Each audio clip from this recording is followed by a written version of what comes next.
My name is Meredith Drayton. I'm 67 years old.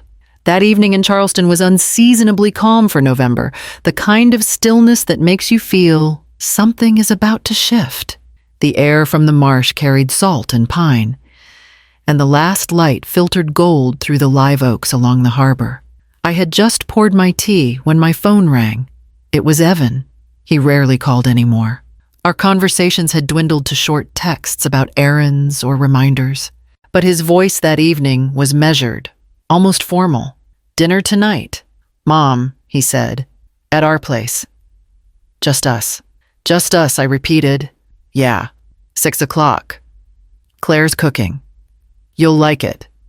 Before I could ask why, he added, "It's important," and hung up. When I arrived on Broad Street, dusk had settled in. The townhouse stood in perfect symmetry, its windows glowing with soft yellow light. Claire opened the door before I could knock. She looked flawless as always.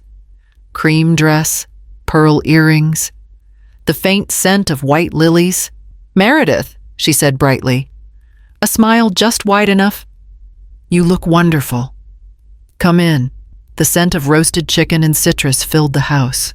Evan stood at the far end of the dining room, a bottle of Cabernet in hand, sleeves rolled to his elbows. He smiled, but it didn't reach his eyes. "Mom," he said, leaning in to kiss my cheek. "Glad you came. You said it was important," I replied. He laughed lightly. "Nothing serious, just family dinner." The table sparkled, silver polished. Wine glasses already waiting. For a while, the conversation moved easily. Evan talked about new projects. Claire described their latest renovation, and I nodded where politeness required it.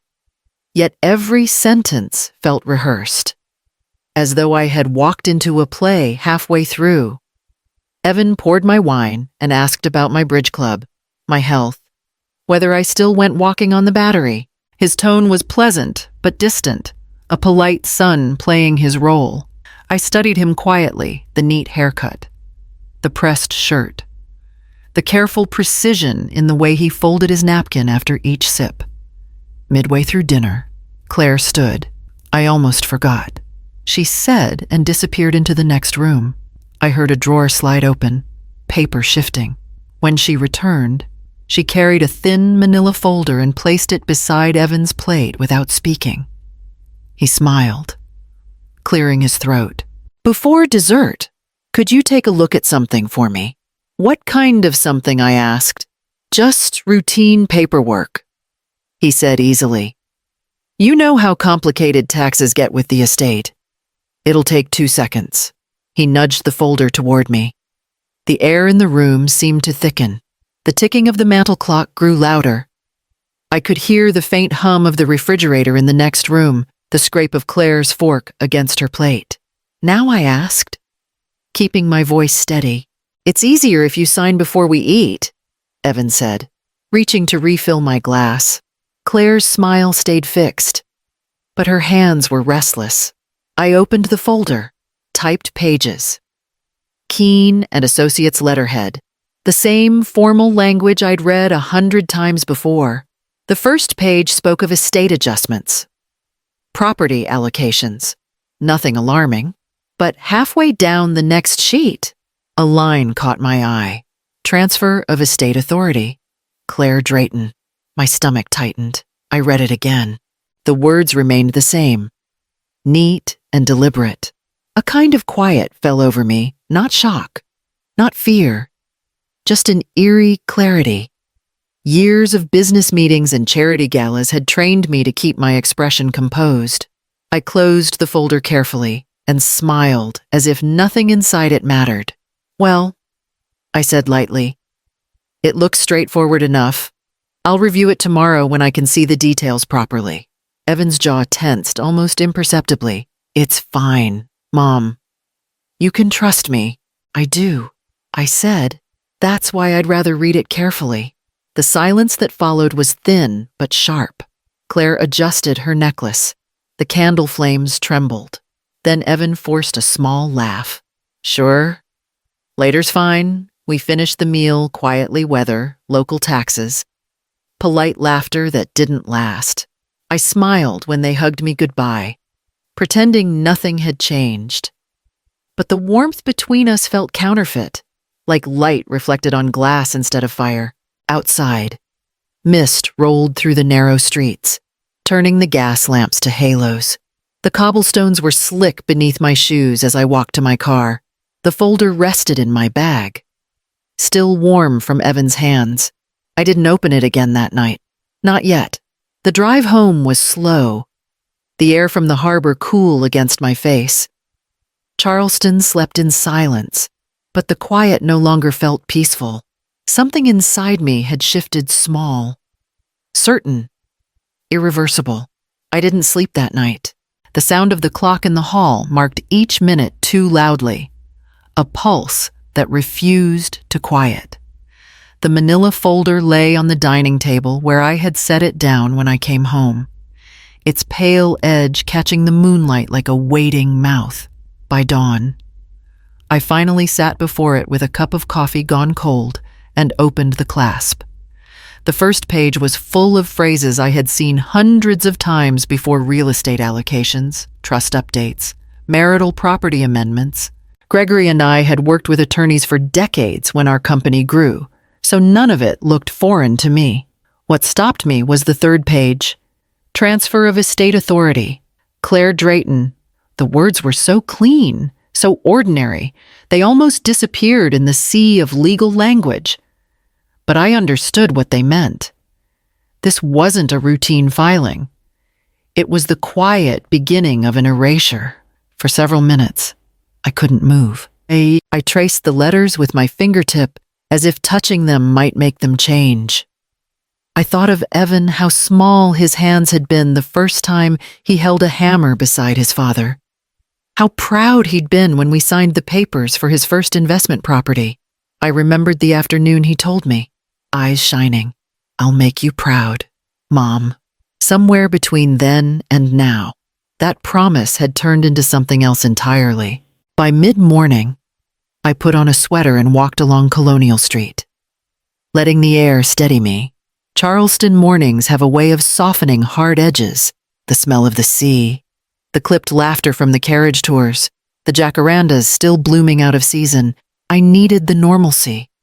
I needed something that reminded me I still lived in the real world, not the one inside that folder. At the corner cafe, the barista greeted me with her usual, "Black. No sugar." I nodded, grateful she didn't ask about the shadows under my eyes. When I sat by the window, I saw a couple about Evan and Claire's age laughing over their phones, sharing a pastry. It hit me harder than I expected. That used to be my son easy laughter, no calculation. When I got back home, the answering machine light was blinking. Evan's voice filled the kitchen, bright and casual. "Hey, Mom, just checking if you had a chance to look over that paperwork. No rush, but it'll save a ton in taxes. Love you." The words were simple, but they landed like stones. He had said "love you" the same way a salesman says, "Trust me." I deleted the message. For the rest of the day, I moved through the house like a visitor. I dusted the mantle, watered the plants, made soup I didn't eat. The folder stayed on the table, a silent presence I could feel even when I turned away. Late afternoon light poured across the floor, catching on the glass, picture frames, the family vacations, the ribbon-cutting ceremonies. Evan in his cap and gown. Every smile in those photos seemed to look at me with questions I didn't know how to answer. When the sun dropped, I gathered the papers, slid them back into the folder, and locked it inside the drawer of my desk. My hands were steady, but my chest ached with something deeper than anger. It wasn't just that they had tried to take something from me. It was that they assumed I wouldn't notice. The phone rang again just after 7. This time it was Claire. Her voice was syrupy, practiced. "Meredith, I hope you didn't stay up reading those boring documents. Evan says you might overthink it. We just want to make sure everything's organized for next year." "I appreciate that." I said quietly. You trust us, right? Of course, I replied. Your family. There was a pause, a small, uncertain silence, and then her cheerful tone returned. Wonderful. See you soon. Then, after she hung up, I stood by the window, watching the streetlights flicker on one by one. The city glowed softly, the way it always did before rain. Somewhere beyond those lights, my son believed I would sign anything he placed in front of me. I reached for the phone, then stopped. Not yet. There would be a time to act. For now, I needed to remember how to listen, how to wait, how to watch. 2 days passed before I heard from Evan again. He called early in the morning, his voice chipper, casual, as though our last dinner hadn't left an unspoken crack running through the air. Hey, Mom, he said. I forgot to mention Mr. Keene will stop by around noon. Just some paperwork to finalize what we talked about, he'll explain. I could almost hear him smiling through the phone. That soft, persuasive tone he used when he wanted something to sound harmless. Of course, I replied. I'll be here. When I hung up, I stood for a long moment in the kitchen, staring at the coffee machine, at the slow drip of dark liquid into the pot. The name Keene echoed in my head. For nearly 20 years, he'd been the family's legal anchor, meticulous, loyal, the kind of man who sent Christmas cards with handwritten notes. The thought that he might be part of this unease unsettled me more than I wanted to admit. He arrived right on time. I saw him through the window, first immaculate suit, neat hair, leather briefcase in hand. When I opened the door, he greeted me with his usual practiced warmth. Meredith, he said, offering a small nod. Always a pleasure. I gestured toward the sitting room. Coffee, he declined politely. Just a brief visit. I promised Evan we'd make this simple. We sat across from each other at the oak table, sunlight slipping between the shutters in narrow lines. He opened his case, placed a few documents neatly before me, and smoothed the top page with deliberate care. Routine updates. He began, his tone measured. Your son's consolidating a few accounts, simplifying oversight, standard estate efficiency. You know how these things go. He didn't look at me when he said it. Something in his voice, it wasn't the words, but the lack of hesitation sounded wrong. Too clean. Too rehearsed. I leaned back, letting the silence stretch. Evan seems busy these days. Keene smiled faintly. Running a growing portfolio takes energy. And Claire, I asked. She's involved now, I hear. His eyes flickered just once. She assists him when needed, keeps the administrative side tidy. It was the kind of response designed to end a topic, not continue it. I glanced down at the papers on the table. Do you ever miss when things were simpler? Mr. Keene. He looked up, puzzled. When business stayed within family hands, I clarified. He cleared his throat. Progress demands delegation. Meredith. His tone had shifted slightly defensive, a shade too brisk. That was all the confirmation I needed. I smiled, folding my hands. Of course, delegation. He gathered the documents, sliding them back into his briefcase with care. No need to worry. Everything's under control. The phrase landed like a blade wrapped in velvet. When he left, I followed him to the porch. The air smelled of magnolia and approaching rain. His polished shoes clicked against the stone walkway as he walked to his car. Posture perfect. Not once glancing back. Inside, I stood by the window and watched his car pull away. My reflection in the glass looked calm, even gracious. But beneath that stillness, something inside me had begun to harden, not out of anger, but resolve. They thought they were orchestrating a polite transfer of power. What they didn't understand was that I had spent a lifetime learning to read the space between words, to hear what silence was hiding. That afternoon, I took the folder from my drawer and laid it flat on the table once more. The ink on those signatures might have been dry, but the game, whatever they thought it was, had only just begun. That afternoon, the rain came softly over Charleston, blurring the windows and turning the cobblestones into ribbons of light.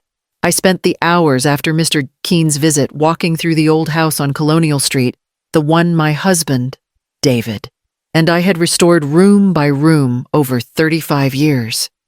The walls still carried the faint smell of cedar from the beams he sanded himself. Every corner of that house was a chapter of us. I stopped in the study. David's drafting table still stood by the window, its surface covered with the familiar constellation of pencil marks, paper edges, and faint coffee rings. He'd refused to replace it with something modern. A table remembers, he used to say. I ran my hand across the wood, tracing the grooves where his hands had once pressed lines into blueprints. The first one we ever drew together was for a small townhouse near the Battery, our first restoration project after our wedding. He'd shown me how to read the angles, how to see the bones beneath the paint. You don't build houses, he told me. You build stories. People just live in them for a while. Back then, Evan had been 10. He'd sit on the rug beside us, arranging rulers into crooked little squares, pretending to design castles. His father would laugh and let him scribble on scrap paper. You've got the eye, David used to tell him. One day, you'll outdraw me. For years, that seemed true. By 16, Evan could read floor plans as easily as comic books. When he came home from college for the summer, he followed David to job sites, boots dusted with sawdust and pride.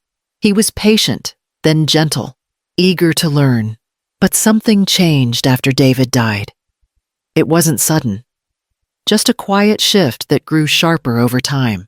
The first argument came when I insisted on keeping part of the company shares under my name. Evan had looked at me across the office conference table and said, "Dad built this. Mom, I'm just trying to keep it alive." I'd answered softly, "Your father built it for us, not for power." He didn't reply. But from that day on, his tone changed. He began referring to the business as his company, not ours. I told myself it was grief that he needed to believe he was carrying his father's torch. Yet the light in him began to harden into something colder. In the months that followed, he surrounded himself with advisors, new lawyers, new partners. He stopped visiting Colonial Street except for holidays, always rushing through dinner, always checking his phone. When Claire arrived in his life, polished and ambitious, she fit neatly into his new world, one of sleek projects, investor calls, and perfect appearances. Now, standing in that study, I could almost hear David's voice again, patient and steady. Don't let paper define the work. Meredith, let the work define the paper. I sat down at his old desk, opening the bottom drawer where he used to keep letters. Inside, folded neatly, were our first business contracts, a few family photographs, and a single note in his handwriting. Whatever you do, keep what's ours safe. The paper trembled slightly between my fingers. I thought of Evan's voice on the phone that morning, the practiced ease, the way he had handed me betrayal wrapped in courtesy. Lightning flickered outside, bright against the pale walls. I placed the note back into the drawer, careful not to crease it. The rain had begun to slow. Down the street, I could hear the faint rhythm of carriage wheels passing over wet stone, the city's heartbeat steady beneath the storm. I knew then that David had been right about one thing a house remembers. It remembers the laughter, the arguments, the beginnings and the endings. And as I stood in the quiet of that room, I realized something else. The house wasn't just holding our history, it was holding my resolve. The rain had stopped sometime after midnight, leaving the house wrapped in a heavy, wet silence. I woke without knowing why. The the way you do when something deep inside you already senses disturbance. The clock on my nightstand glowed 2:03. I slipped out of bed, careful not to let the floorboards creak, and reached for my robe. The hallway was dim, lit only by the soft amber of the nightlight near the stairs. That was when I heard it. Evan's voice. It came faintly from downstairs. A steady murmur broken by short bursts of another voice I didn't recognize. I froze, one hand on the banister. For a moment, I thought I was dreaming, that the quiet months of suspicion had finally slipped into fantasy. But the next words cut through any doubt. Once she signs, it's all ours. His tone wasn't cruel, just confident, practical, as if he were discussing an investment, not his mother. I stood still, the sound of my own pulse loud in my ears. He was on speakerphone. I could hear the echo of his voice and the faint feedback of the other line. I took one step closer, barefoot on the rug. "Claire, it's almost done," he said. His voice lower now. "Keen's taken care of the details. She'll sign next week. After that, we can move everything." Claire's reply came through the speaker, sharp and nervous. "You're sure she won't notice? She never reads the fine print." He said, "She trusts me." The pause that followed was long enough for me to hear the drip of water from the gutter outside, the sigh of wind through the chimney. "She trusts you," Claire repeated, her laugh small and brittle. I backed away before the sound of my breathing betrayed me. My chest felt tight, not from fear exactly, but from something colder. Recognition. He wasn't the boy who once fell asleep in the back seat after long drives to construction sites, or the teenager who stayed up late studying architectural sketches beside his father. This was a man speaking the language of control, a language he'd learned from years of watching deals made and people bent. I returned to my room, closing the door softly behind me. The silence pressed in. I sat on the edge of the bed, staring at the dark outline of the window, the moonlight trembling faintly across the curtains. For a long time, I didn't move. My thoughts came slowly, methodically, the way they used to when David and I planned a project together.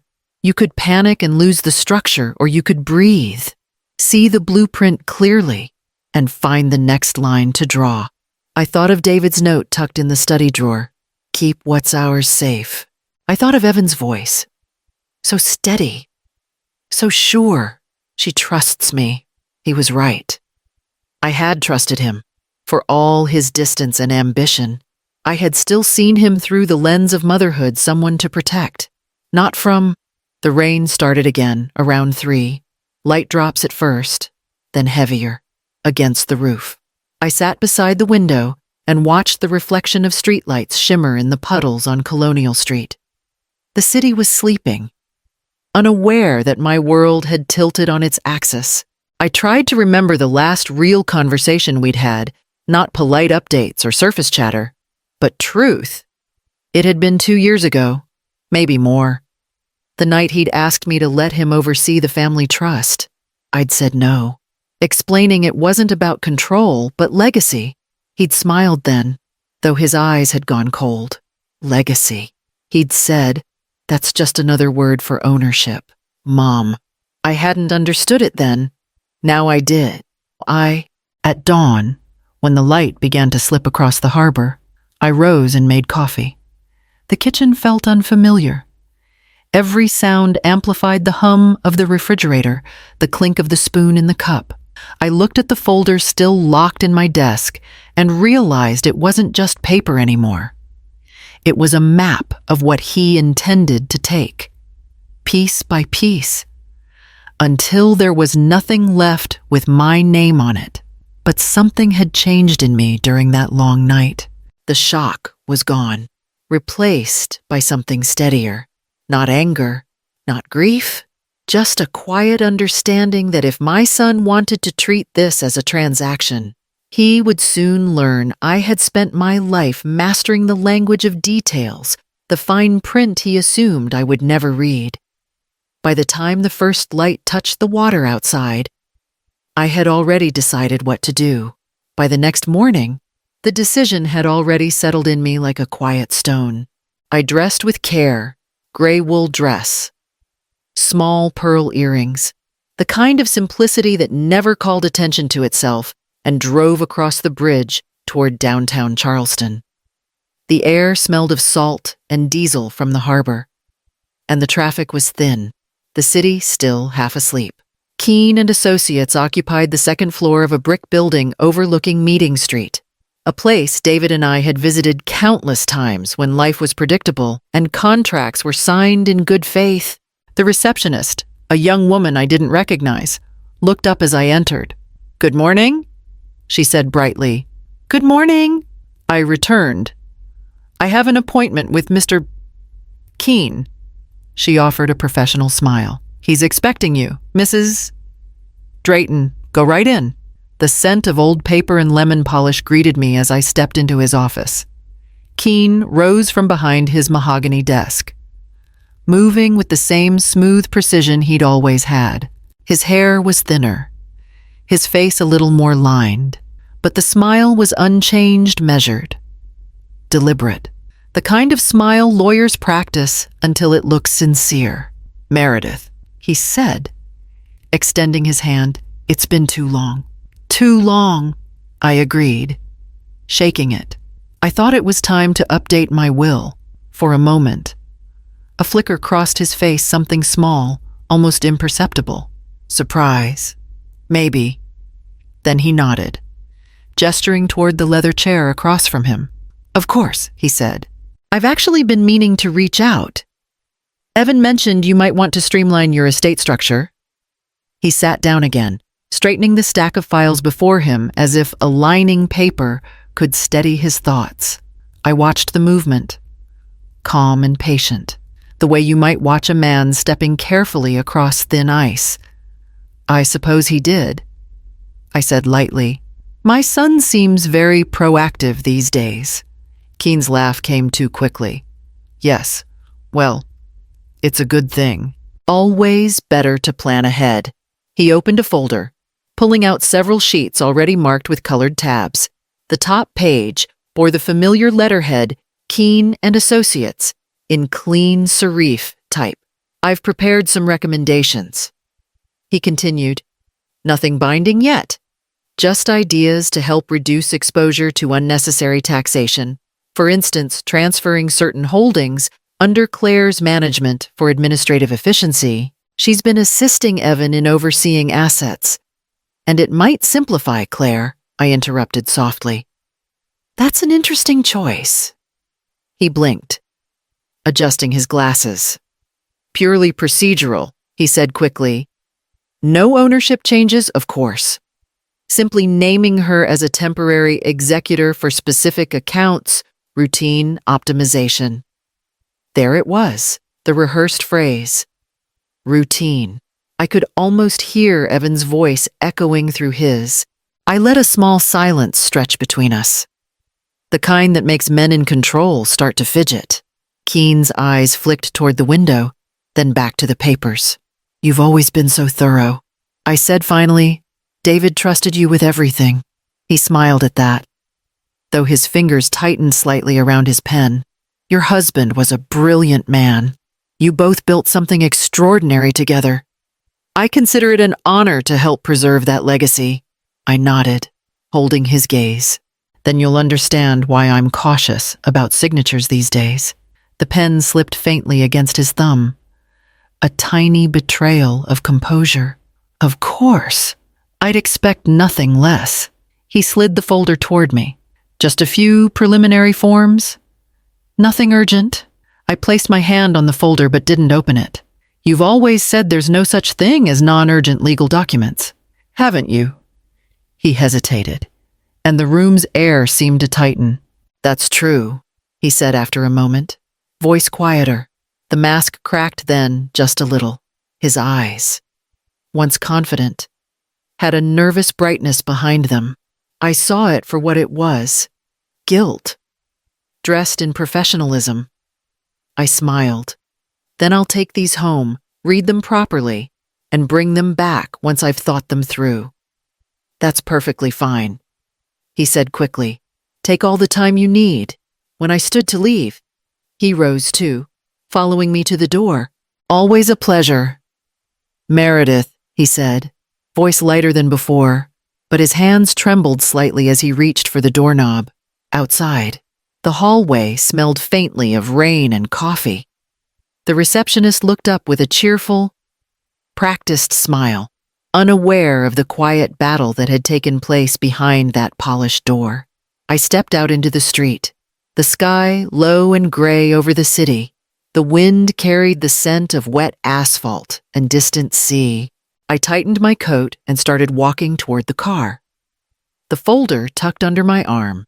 He had lied politely, carefully, as if deception could be softened by manners. But I'd learned something important in that office. People reveal themselves not through what they say, but in how they avoid saying it. By the time I reached the parking lot, the drizzle had turned into steady rain. I unlocked the car, set the folder on the passenger seat, and started the engine. The city's lights shimmered through the wet glass like tiny fires waiting to be fed. If Evan thought I would sign something without understanding every line, he had forgotten who taught him to read contracts in the first place. By the end of that week, my patience had turned into something sharper. There's a certain kind of silence that isn't peace, it's calculation. I knew if I asked Evan directly, he'd charm, deflect, and turn guilt into logic. If I confronted Claire, she'd smile, perform confusion, and make herself the victim. What I needed now wasn't confrontation. It was proof. I spent that Sunday morning sitting in the study with the rain tapping softly against the windows. The folder from Keene's office lay open beside a pad of notes. The numbers meant something, though not everything. Legal language always hid more than it revealed. I needed someone who could see beneath it all. Someone who knew where financial shadows tended to fall. That's when I thought of Robert Callahan. Robert had been our accountant for years back when David was alive, a quiet man with a precise mind and a gentle way of speaking. He'd retired a few years after David's death, moved out to Mount Pleasant, and sent me a Christmas card every December, signed with his neat, looping script. If there was anyone I could trust to see what I couldn't, it was him. I found his card in the desk drawer and dialed the number. It rang twice before a familiar voice answered. "Mrs. Drayton," he said, sounding surprised. I haven't heard that voice in a while. I wouldn't call if it weren't important. I told him, "Can you come by tomorrow morning? I need help reviewing some financial records." Quietly, he paused, then said softly, "Of course, I'll bring my briefcase." When he arrived the next day, the weather had cleared. He looked older, thinner around the face, but his eyes were the same, steady, observant, the color of ash wood. I poured him coffee, black as always, and handed him the folder. He put on his glasses and flipped through the first few pages without speaking. The only sounds were the turning of paper and the faint hum of the air conditioner. Then he reached for his pen. "Do you mind if I take notes?" "Not at all." He began tracing the figures with the careful patience of someone solving a puzzle no one else had noticed existed. I watched him move between the pages, cross-referencing dates and entities, occasionally murmuring to himself. After half an hour, he looked up. "You were right to call me." I felt my stomach tighten. "What do you see?" He hesitated, as if weighing how much truth to deliver at once. "There are transfers from the company's general account to a firm called Claire Holdings, LLC. Frequent ones. Structured small enough to stay below the audit threshold, but consistent. And consulting payments to a subsidiary registered under Maritime Development Group, which traces back to Keene's office address." He slid one document across the table, tapping the figures with his pen. "It's a shell company." The room seemed to tilt for a moment. "How long?" 18 months, he said. "Possibly more. Whoever set this up knew how to hide movement under legitimate expense lines: consulting, maintenance, legal fees, but the pattern's too deliberate to be accidental.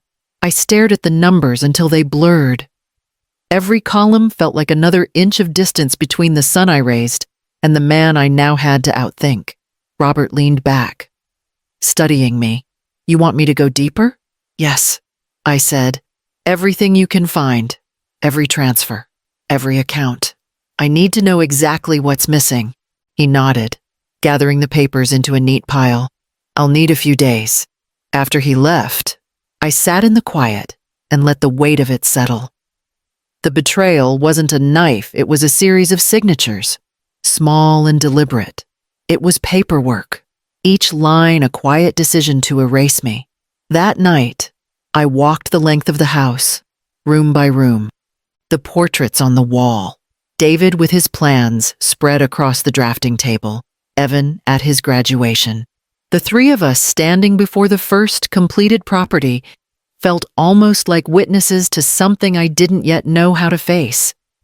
I wanted to tear the photos down, to reject the illusion, but I couldn't. Memory was a fragile kind of loyalty. When Robert returned 3 days later, he brought a flash drive and a manila envelope. He sat at the kitchen table, spread the papers out carefully, and began to explain. Here, he said, pointing to a chart. These accounts feed into each other. The LLC transfers funds to a brokerage under Claire's maiden name. The attorney's company invoices the brokerage for consulting services. The payments move in a loop money out. Money back in, clean and untraceable once it's layered enough. I listened in silence. They're setting up a full control structure, he continued. If you'd signed those documents, your rights to the estate, your name, your authority would have been bypassed. Everything funneled under Claire's management. You'd still be listed as beneficiary, but only in theory. He looked up at me then, eyes filled with the kind of pity that professionals try to hide. They've been planning this a long time. I thanked him quietly and saw him to the door. When it closed behind him, I stood in the hallway for a long time. The faint smell of his aftershave still in the air, the envelope heavy in my hands. I took it to David's old desk and opened it again, reading line after line until the words stopped meaning anything. My chest ached, not from surprise, but from understanding. Evan hadn't simply made a mistake, he had chosen ambition over family, calculation over memory. But beneath that ache, another feeling began to take shape, a cool, deliberate clarity. I folded the documents, locked them in the safe, and sat at the desk where David once mapped out every project we built. He had always said that numbers told stories if you listened closely enough. Now, I was ready to read them. By the time Robert's investigation was complete, I had stopped sleeping through the night. I'd wake before dawn, make coffee I never finished, and sit at the kitchen table staring at the fog over Colonial Street. The betrayal no longer shocked me, it had simply become fact. A kind of truth I carried like a stone in my chest. I knew I couldn't confront Evan yet. Confrontation was what he expected. He believed power was loud meetings, signatures, raised voices. But I'd learned from David that real power was silent, executed in the fine print. So I drove south to Savannah one morning, the air heavy with the scent of rain and salt. Emily Rhodes, my niece, had a small law office near Madison Square, tucked inside a historic building painted the color of sea glass. She was 32, bright, steady, and one of the few people in the family who still called just to ask how I was doing. When I walked into her office, she looked up from her desk, surprise flickering across her face. Aunt Meredith, you didn't say you were coming. I wasn't sure I would, I said, closing the door behind me. But I need your help with something delicate. Her expression shifted immediately. All right, she said softly. Tell me. I told her everything. I didn't dramatize it. I simply laid out the facts, the late-night call, the transfers, Keen's polished deceit. I watched her face harden as the pieces fit together. When I finished, she sat back, Silent for a moment. I can't undo what they've already done, she said finally. But we can make sure they never get near what's left. That was how the idea of the trust began, not as revenge, but as protection. Emily explained the structure carefully, using words like irrevocable and protector and shielding clauses. The language sounded almost surgical. Cold, but exact. It means once you sign, she said, no one, not even you, can move the assets without the trust's approval. It's the most secure form of ownership there is. It's also the one thing your son won't expect. We spent the entire afternoon drafting the documents. Every line was a defense. Every clause a quiet refusal to be erased. The trust would encompass everything under my name, the company shares, the properties, the investments, even the family home on Colonial Street. Emily insisted I appoint someone independent to oversee the structure, someone I trusted completely. I looked at her calm focus and the same determined glint I'd once seen in David when he reviewed blueprints late at night. You, I said simply, you'll be the trust protector. Her eyes widened. Aunt Meredith. I know what it is. I interrupted gently. You're the only one I can rely on to guard this without emotion or obligation. This isn't just about me. It's about legacy, and legacy needs integrity. She hesitated, then nodded. Then I'll do it. Outside. The rain began again, tapping against the old window panes. Emily called in her notary, a quiet woman named Frances, to witness the signatures. The sound of the pen scratching across paper felt strangely final, like the last line of a chapter I hadn't realized I was writing. When the documents were sealed and stamped, Emily handed me a bound copy and placed the original in a steel filing case. It's done, she said. From this moment on, everything is legally protected under the Drayton Family Trust. No transfer, sale, or proxy agreement can touch it without my authorization. I exhaled slowly, realizing how long I'd been holding my breath. What will happen when Evan tries to move the money? He'll find an empty corridor, she said. All the accounts still exist, but they now point to the trust. Any attempt to alter ownership will flag a legal conflict he can't override. I watched the rain streak the glass, each drop catching light like small threads of silver. He'll know something changed. I murmured. Let him wonder, Emily replied. We drove to the courthouse just before closing to record the trust's existence with the clerk.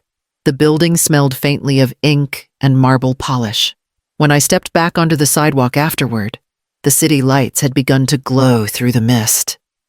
Savannah felt calm, ancient, wise in its own quiet way. That night, Emily and I shared dinner at a small restaurant off Broughton Street. We didn't speak much. The waitress brought wine, and we toasted not to victory, but to clarity. You've always been the strong one, Emily said softly. Not strong, I corrected. Just finished pretending weakness was love. She smiled at that, though her eyes glistened. When I returned to Charleston the next morning, the air smelled of wet magnolia and the harbor. The city looked unchanged, but I wasn't the same woman who had left it. Everything that could be taken from me was now beyond reach. As I parked in front of the house on Colonial Street, the first sunlight broke through the clouds, catching on the window panes. I thought of David's words, the ones written years ago in that note he left me. Keep what's ours safe. At last, I had. Chapter 9. The Days of Pretending. The week that followed was a study in composure. I slipped back into my usual rhythm, the morning walks along the harbor, the polite calls with Evan on Sundays, and the occasional coffee with Claire at her favorite cafe on Broad Street.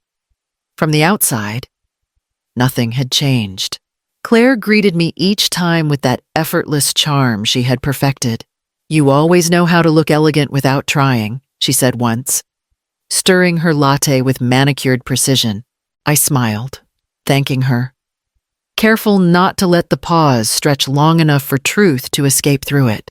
We spoke about renovations, social events, small charities she planned to host in my name. She leaned in, touched my hand, and said, "You'll be so proud when it's all organized." I nodded, pretending not to notice the flicker in her eyes, the calculation behind her warmth. At home, I learned to listen differently. Each conversation, each call, became a line of dialogue in a script they didn't know I was writing down.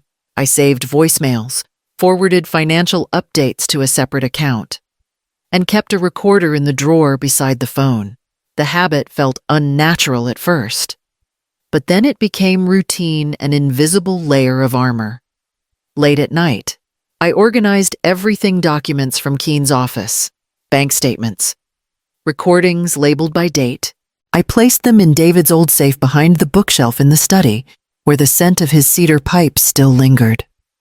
The click of the lock each night was my quiet reassurance. Evan and Claire believed I was fading into the background, the harmless matriarch who'd never question a thing. They mistook stillness for surrender. They didn't realize calmness, in the right hands, could be preparation. It was Claire who called this time. Her voice was light, playful, and perfectly rehearsed. Evan thought we could have dinner again, just the three of us. She said, "He's been working too much. It'll be good for him to relax." I agreed. The performance had to continue. They chose a small restaurant near the harbor, the kind with linen napkins and soft lighting meant to make people look honest. Evan was already seated when I arrived, a folder resting beside his wine glass like an unspoken guest.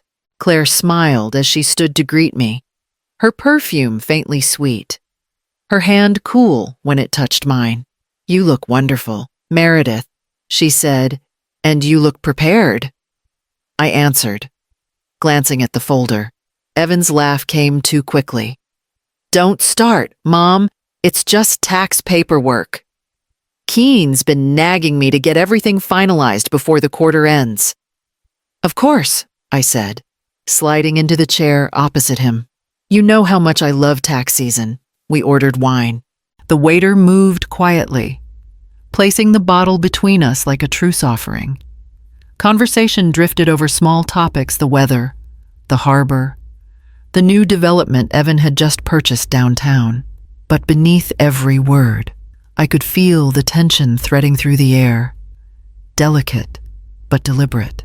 When the entrees arrived, Evan reached for the folder, his expression shifting into something practiced. "Before we eat," he said lightly, "could you just sign this, Mom? It'll make taxes cleaner." "Nothing complicated." Claire leaned forward, smiling, but I caught the flicker of anticipation in her eyes. I took the folder and opened it. The paper smelled faintly of ink and cologne. Keen's letterhead gleamed in the corner, each page clipped neatly in place. "I think I'll read it out loud," I said. "That way I understand it better." Evan froze for half a second. Claire's smile wavered before returning. "Of course," she said softly. I began reading, my voice calm and even. "Renouncement of marital claims in the event of illness or incapacitation," I said, pausing briefly to sip my wine. "Transfer of estate oversight to secondary beneficiary." I looked up at Evan. "That's you, I assume?" He nodded. "Standard clause." "Ah." I lowered my gaze back to the page. Primary beneficiary Claire Drayton. The sound of her name hanging in the air seemed to echo against the walls. Claire's fork clinked against her plate, and she forced a laugh that didn't quite make it past her throat. "Oh, that's just formality," Evan said quickly. "You know how these documents look. Half of it is legal nonsense." "Legal nonsense," I repeated softly. Interesting choice of words for a lawyer to write. His shoulders tightened. "Mom," I held up a hand. "I'm not arguing. I just like understanding what I'm being asked to sign." For a long moment, no one spoke. Outside the window, the harbor lights shimmered against the dark water. The air inside the restaurant felt heavier, as if the walls themselves had begun to listen. Finally, Evan reached for the folder. "You don't have to read it now," he said. "Take it home if you want." I didn't let go right away. My fingers brushed the edge of the paper, the same kind David and I used to sign when we were still building, still believing. Then I released it. "All right," I said quietly. "I'll review it carefully." Claire exhaled, her relief almost audible. "Perfect. We just want things to be simple." "Simple," I echoed, folding my napkin beside my plate. That's always been the goal. The rest of the meal passed in fragments, half-hearted conversation, forced smiles. The faint scrape of silverware. Evan avoided my eyes. Claire kept talking about their upcoming trip, her sentences colliding with the silence between them. When the check came, I insisted on paying. Evan started to protest, but I was already handing the waiter my card. As we stepped outside, the night air carried the faint scent of rain and sea. Evan kissed my cheek, murmuring, "Love you, Mom." "I know," I said. Their car pulled away, taillights glowing red against the dark street. I stood alone for a moment, the folder's faint impression still lingering on my fingertips. They thought I hadn't seen the truth. But sometimes, the only way to win a game like theirs is to let them believe you're still playing by their rules. 2 days passed before Evan appeared again.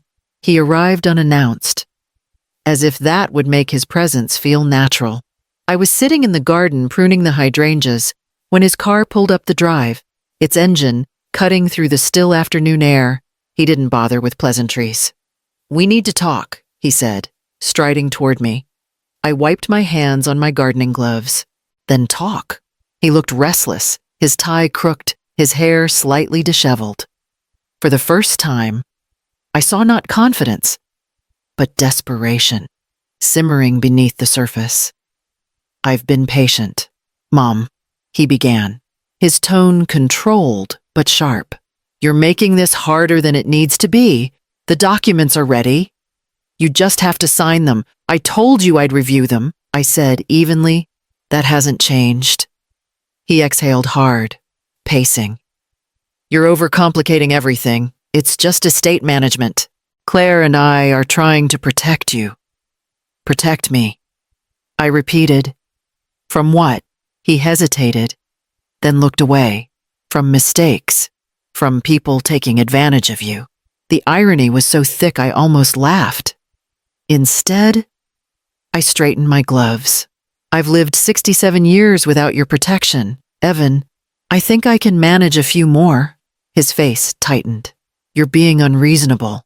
You've never understood the scale of what Dad built. You don't have the business sense for it." I met his eyes. "Your father built more than numbers. You've just forgotten how to measure them." The silence that followed wasn't peaceful, it hummed with tension. A bird landed on the stone wall nearby, chirping once before flying off again, as if even it could sense the storm in the air. Evan finally said it, the line he'd rehearsed, the one that tore the last thin thread between us. "If you don't sign, I'll petition for control tomorrow. Legal guardianship of the estate." The words hung there like smoke. I removed my gloves slowly, setting them on the bench beside me. "You already filed for control, Evan," I said quietly. "Not of the estate, of your conscience." He blinked, caught off guard. "What's that supposed to mean?" "It means," I said, rising to my feet, "you traded integrity for convenience long before you ever came for my signature." He stepped toward me, his voice lowering. "Don't make this difficult. I'm not making it anything," I said. "You are—" He opened his mouth to speak, but the sound faltered.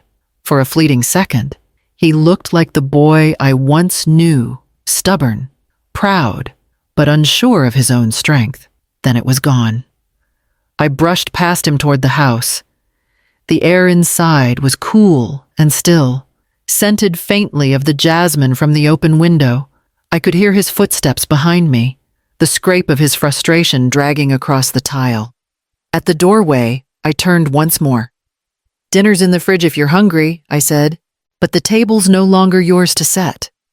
And with that, I left him standing there, my son, the stranger who bore his father's face but none of his soul. The garden was quiet again when the door closed behind me. Silence had never felt so solid, so absolute, so much like strength. 3 days after Evan's ultimatum, I sent the invitations. They were handwritten, formal, and brief, just as David would have done for a business dinner. Thursday evening, 7 o'clock. Drayton House. Formal signing dinner, attendance required. I used my best stationery, embossed with the family crest, and sealed each envelope with wax. The gesture wasn't for sentiment. It was for effect. People like Keene and Claire respected appearances far more than morality. By Wednesday, the replies came in one polite email from Keene confirming his attendance, one text from Claire with a heart emoji, and one call from Evan that lasted less than a minute. "Is this really necessary?" he asked. "Completely," I said. "You wanted the document signed." "I intend to do it properly." He hesitated, then murmured, "All right, we'll be there." That evening, I called Emily. She answered on the first ring. "It's time," I told her. "I'll bring the notary," she said, "and 2 witnesses. They'll sign non-disclosure agreements before they enter the property." Perfect. The next day moved in slow precision. I walked through the house inspecting every detail the mahogany table polished until it gleamed. The chandelier crystals cleaned until they caught the light like small stars. In the study, I placed a second folder beside the original estate documents, the trust papers, already executed, sealed, and recorded. By 6 o'clock, the caterers had left, and the house smelled faintly of roasted duck and jasmine tea. The notary arrived first, a composed woman in her 50s named Ruth, followed by 2 young witnesses Emily had hired from her firm. They were quiet and professional, setting up at the far end of the table under the soft glow of candlelight. At 7 sharp, I heard the crunch of tires on the gravel drive, Evan's car first, then Keene's black sedan close behind. The sound of their doors closing echoed like a drumbeat through the courtyard. When I opened the front door, Claire smiled too brightly. Her hand looped through Evan's arm. "You look stunning." "Meredith," she said, stepping inside as though she already owned the place. Keene followed, his expression stiff, his eyes darting toward the table where the documents waited. "Thank you for coming," I said evenly. "Dinner will begin once the paperwork is concluded. That way, no one loses their appetite." Evan exhaled, trying for charm. "Let's get it over with." Then, we gathered around the table. The candles flickered, casting long shadows across the polished wood. Ruth adjusted her glasses and cleared her throat. "I'll serve as the officiating notary this evening," she said. "Once all parties confirm identity and intent, signatures may proceed." Keene's voice broke the silence. "You've made the right choice, Meredith. This ensures your legacy stays protected under family oversight." I smiled faintly. That's the idea. I reached for the folder, sliding it toward the center of the table. My hand brushed the embossed seal of the Drayton Family Trust unopened. Unnoticed. They didn't know it yet. But the document in front of them wasn't theirs to control. The trust was already active, ironclad, and irreversible. Evan watched me closely as I uncapped the pen. His jaw tightened. Claire's fingers twitched nervously against her wine glass. Keene leaned forward, the faintest sheen of anticipation on his brow. "Shall we begin?" I asked softly. No one noticed the small, steady tremor of satisfaction in my voice, the sound of a plan already finished long before they'd arrived. The dining room shimmered with a practiced kind of perfection, the kind Claire admired. Silver cutlery gleamed beneath the chandelier. Crystal glasses caught the light like small, captured flames. And the table was dressed in the kind of order that made deceit look elegant. Claire sat opposite me, radiant in a gold-sequined gown that glittered with the confidence of someone certain she'd already won. Evan was beside her, jacket draped neatly over the chair, his expression the familiar mix of charm and quiet authority. To his right, Keene arranged his briefcase beside his plate. Every motion smooth, deliberate. I waited until the last of the wine was poured before I spoke. "Before we begin," I said, my tone measured, "I'd like to thank you all for coming. It's rare these days that business and family can still share the same table." Claire laughed lightly, twirling her glass by the stem. "That's what I love about you. Meredith always so formal. But tonight, let's just celebrate. It's the end of complications, isn't it indeed?" I said, "The end of complications." Evan gestured toward the folder in front of me.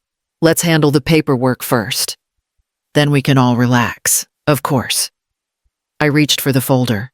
The moment stretched just long enough for them to lean forward in expectation. Then, instead of opening the one marked estate transfer, I placed another on the table slightly thicker, bound with a deep blue ribbon, stamped in embossed silver. Keene noticed first. His brow furrowed. "That's not no," I interrupted calmly. "It isn't." I slid the document toward the center of the table. The bold letters at the top read, "The Drayton Family Trust." Beneath it, a raised seal from the Charleston Probate Court, dated 2 weeks prior, for a heartbeat. No one moved. Then Claire's voice broke the silence, brittle and uncertain. "What is this?" "This," I said, "is what you've all been working toward, only not quite the way you imagined." Evan's chair scraped back slightly. "Mom, what are you doing?" "What I should have done months ago," I said, "securing our legacy properly. Every asset under my name properties, company shares, investments has been transferred into this trust. Irrevocable, court-certified, and legally protected." Keene's composure cracked. "That's impossible," he muttered. "Not impossible," I said. "Just inconvenient for you." He reached for the document. But I placed my hand on it first. "Careful," I warned softly. "It's already recorded. Tampering with it now would only draw attention to the transactions you've made through Claire Holdings LLC and Maritime Development Group." His face drained of color. Evan stared at me, confusion giving way to something darker. "You've been watching us," he said quietly. "Listening," I corrected, "and learning." Claire shifted in her seat, her earlier glow now fading under the candlelight. "This doesn't change anything," she said quickly. "You're still family. We can fix this together." I turned to her, smiling almost kindly. "You misunderstand.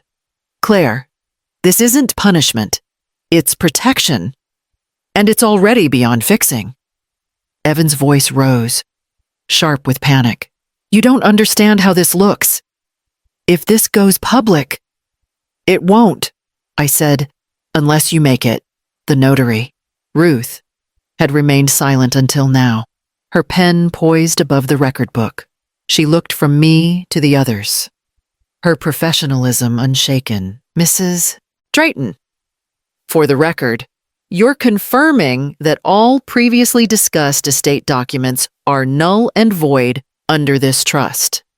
"Yes," I said, "and that all signatories here are witnesses to that statement." Evan's face paled. "You set us up." "No," I said softly. "You did. I simply documented it." Keene's voice trembled. "Meredith, you don't realize what you've done. This destroys everything." I met his gaze. "No, Miss Keene, it restores it." The candles flickered as if in agreement. Outside, the wind began to rise, brushing the windows like a distant applause. Evan sat back heavily, the fight draining from him. Claire's hand found his, but he didn't take it. The air at the table felt thinner now, like something had collapsed in silence. I stood, closing the folder gently. "Dinner is served," I said. Ruth gathered her papers. The witnesses signed their names quietly. And as I looked across the table, the lawyer stripped of poise, the wife stripped of pretense, the son stripped of certainty. I felt no triumph, only the steady calm of balance restored. The truth didn't need shouting. It was already written, stamped, and sealed. For a moment after the declaration, the room was so still that even the candles seemed to hold their breath. Then the calm shattered. Claire's chair scraped violently against the floor as she shot to her feet. "You can't do this," she cried, her voice sharp enough to slice through the air. This is fraud. You tricked us." Keene stood abruptly, his composure slipping. "Sit down, Claire," he hissed. But she ignored him. Evan rose too, his voice cracking as he turned on the lawyer. "You said this was handled. You told me she'd sign quietly." Keene's face flushed. "I told you it should have been handled. You were the one who pushed too fast." Fast Evan barked, his hand slamming the table. "You built the documents. You said they were airtight." Claire's fury flared toward him now. "You promised me this was settled, Evan. That she'd never find out. You said your mother didn't even read contracts anymore." Her words echoed like a confession, hanging in the air long after she realized what she'd said. I didn't move.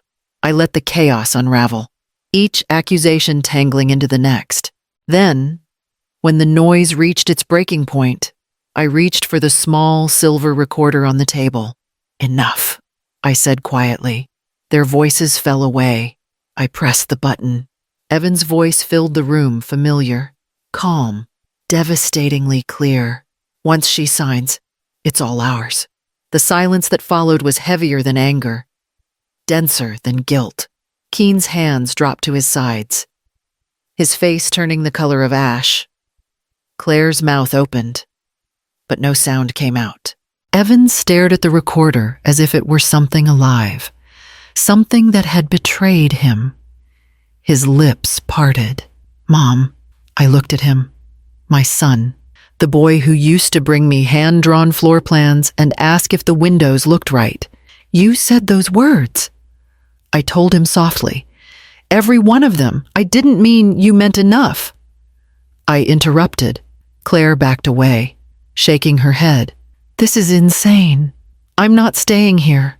She grabbed her clutch and stumbled toward the door, her heels clicking against the wood like frantic punctuation marks. Keene followed, muttering something about damage control, but his voice carried no authority now. Evan remained standing, frozen. His eyes were wet, his throat working for words that wouldn't come. "You didn't just try to take what was mine," I said quietly. "You tried to take who I was." He looked at me, then really looked, and the disbelief in his eyes was not just shock. It was recognition. The man who had tried to destroy me had finally seen who I'd become. The following week unfolded like the slow aftermath of a storm. Everything quiet. Everything rearranged. The independent attorney, Mr. Lewis, arrived from Savannah with the final documents. His tone was professional, almost reverent, as if he understood that what lay before us was not business, but consequence. We met in the same dining room where the collapse had begun. The silver was gone, the table bare except for the thick stack of papers and the waiting pens. Evan sat across from me, pale and silent, his hands clasped tightly together. Claire stood by the window, arms folded, her reflection warped in the glass. Mr. Lewis explained each clause carefully, every word a nail sealing the structure of the trust. "This document," he said, "formalizes the irrevocable nature of the Drayton Family Trust and confirms Mr. Evan Drayton's relinquishment of all administrative rights and claims. Evan's pen hovered for a long time before it touched the page. I could see his jaw tighten, the flicker of shame beneath his composure. When he finally signed, the sound of the nib scratching the paper felt both final and fragile. Claire turned from the window, eyes bright with anger. "You'll regret this," she snapped. "You've destroyed your own family." I looked at her, calm. "No," I said. "I saved what was left of it." She grabbed her coat and stormed out, the door slamming behind her, the echo cutting through the silence like the last crack of thunder. Mr. Lewis gathered the papers, added his signature, and closed the folder. "It's done," he said softly. Evan rose without looking at me. For a moment, I thought he might speak, but instead he walked out slowly, shoulders heavy, leaving me alone with the quiet hum of justice fulfilled and the hollow ache it always brings. Spring came slowly to Charleston that year, carrying with it the faint scent of renewal. The magnolias bloomed early, and for the first time in months, the house on Colonial Street felt alive again, not with memory, but with purpose. By March, the papers were finalized, and the estate had taken on a new name, the Hale Foundation for Women's Financial Independence. I chose the name from my mother's maiden line, a tribute to the women who'd endured quietly, who'd trusted too much, who'd been told that love and silence were the same thing. The trust's funds now supported programs that taught older women how to manage accounts, recognize exploitation, and build protection through law rather than reliance. The first seminar was held in the old ballroom, sunlight spilling through the tall windows onto a circle of women whose stories mirrored pieces of my own. I stood at the back, listening as one of them spoke about her husband's hidden loans, another about a daughter-in-law who had taken her signature for granted. Each voice carried pain, but also strength, the kind that comes only after loss. Emily managed the foundation's legal side, efficient and steady. Robert Callahan returned as financial advisor, his calm precision grounding the work. The rooms that once echoed with betrayal now filled with the soft hum of purpose. Printers whirring, coffee cups clinking, women laughing as they learned to claim what had always been theirs. Sometimes I still walked through David's study in the evenings, the trust documents framed on the wall beside his old blueprints. He had built houses. I had rebuilt safety. What we both left behind was structure, the kind that could weather storms and still stand, even when love itself had failed. It was nearly dusk when I saw him. Evan's car slowed at the end of Colonial Street. Headlights dimmed, the same model his father once drove.